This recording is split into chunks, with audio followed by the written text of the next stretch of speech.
You are On The Line with Dean Beck.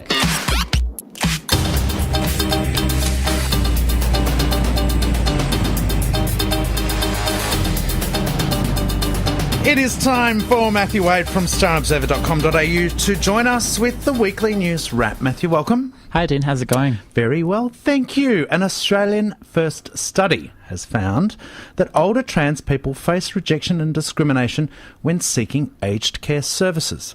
That's right. So earlier this week, there was the National LGBTI Aging and Aged Care Conference in Melbourne. And at the conference, they launched the results of this research, which basically interviewed a number of trans and gender diverse people in the elderly community. And it found pretty much across the board that they face some form of discrimination when they accessed services like health services, retirement services. And even the ones that they did actually access that didn't reject them knew very little about how to deal with trans health and trans aging. And so through this, research, the people that did it were hoping to, create a resource that they can then send to providers to educate them more on how to best deal with the elderly trans community. There was a beautiful story on 7:30 last night by Monique Shafter, who regarding a trans woman, and handled extraordinarily well, and it was 10 out of 10.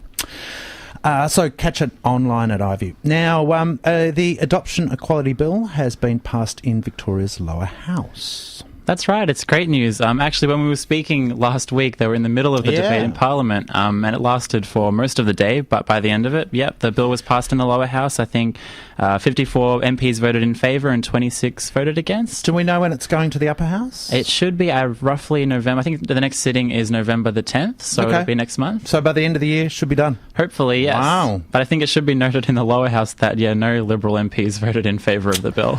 Pull your finger out, Matthew Guy, because that whole progressive thing that you keep talking about ain't looking good. Now, the Greens have called to scrap the gay blood donor ban.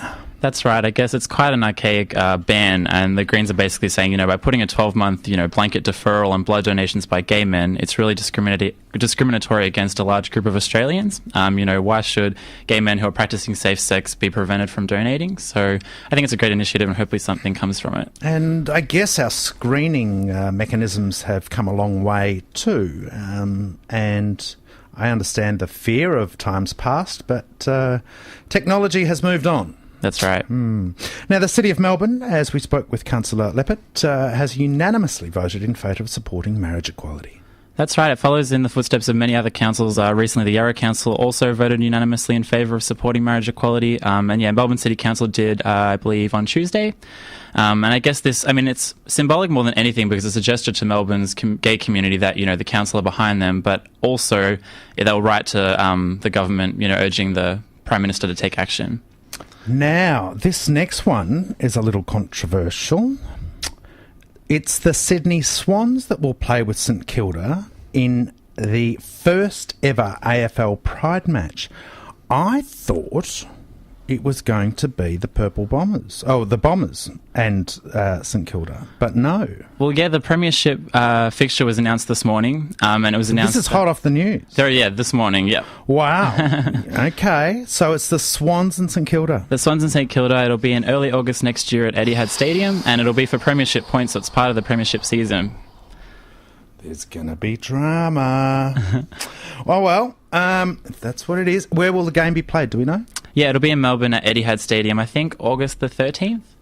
Right. So it's late in the fixture. Yep. Rightio. Okay. Your thoughts? I'm not particularly a sports fan. Personally, I feel like for this high level of sport to have some sort of pride match is a great thing in itself because it's sending a really positive message. But yeah. All right. Matthew Wade, always a delight. Thank you very much for joining us on the line today. Thank you. I'm Dean Beck. You can follow me on Twitter at Dean Beck On Air. Thank you very much for joining me today. Until next time, keep well. Take care. Bye-bye. This Joy program has a podcast and you can subscribe to it at joy.org.au. Your community. Joy 94.9.